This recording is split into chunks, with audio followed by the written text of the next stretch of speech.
I will now call on a vote to name Eric Barron President of the Pennsylvania State University, effective on or before May 12th of 2014.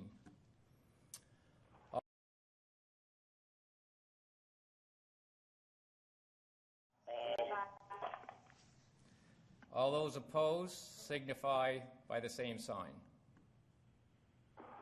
Hearing none, the motion carries, and let the record reflect that the board has unanimously approved this resolution. On behalf of the Penn State Board of Trustees and the Penn State community, it is a great honor to welcome Eric and Molly Barron back to Penn State.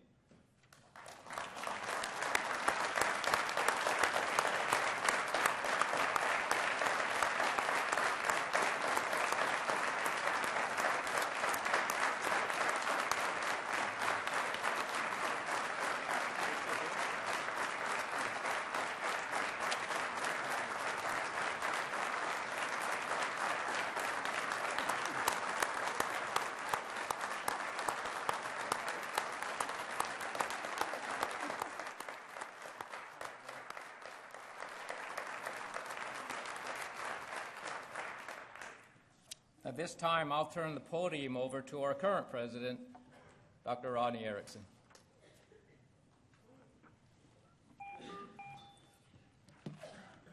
Thank you, Keith. With 24 campuses and a world campus, 98,000 students, a medical center, a law school, an $850 million research program, a $4 billion plus operating budget, and 31 intercollegiate sports, Penn State is an exceptionally large and complex university. Finding a candidate with the right skill set and commitment to the land-grant mission was no easy task, and certainly one that could not be rushed. I commend the Search and Screen Committee and the Presidential Selection Council on their thorough, deliberate, and thoughtful approach to the process. Today, we celebrate the result of your hard work and due diligence. In Eric Barron, you have found a leader who will help realize the very best of this institution and will successfully lead Penn State into the future. I have known Eric for 28 years and can say unequivocally that he is a person of the highest integrity. He has strong academic values. He loves working with students. He's an excellent problem solver. He is committed to the land-grant mission, and he knows how to make the most of the resources he has available. Eric has always been an enthusiastic and supportive voice for Penn State, and he has my unqualified support as he takes on this crucial role at this historic moment. I offer him my full assistance during the transition, and I congratulate the entire university community on landing both Eric and Molly Barron. Molly is also a very special person, and one who will be an advocate and enthusiastic ambassador for Penn State. I know you will enjoy getting to know both Molly and Eric. The Penn State presidency couldn't be in better hands. Without further comment, I'd like to invite Dr. Eric Barron, Penn State's 18th president, to the podium. Congratulations.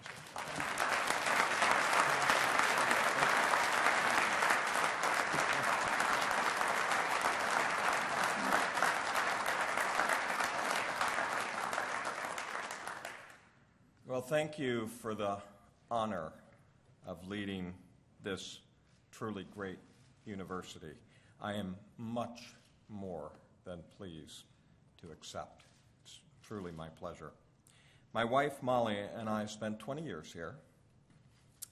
Faculty member, center director, dean.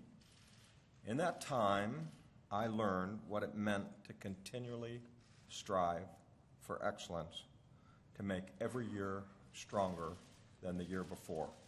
And I have to say that for my 4 years as dean, Rod Erickson was my boss, but he was much more than that. He was my mentor, and I honor him for it and how he impacted my career and my life. I also came to understand the power of community at Penn State. We are simply unbeatable when we're working together for a common purpose. I've taken those two Penn State traits, the push for excellence and the power of community, everywhere I have gone. So in many ways, I never left Penn State. Penn State lives here, Penn State lives here, and it's a great pleasure to be about to live here. And in true Penn State fashion, for every job that I've accepted, I have set the same goal and asked the same question of myself.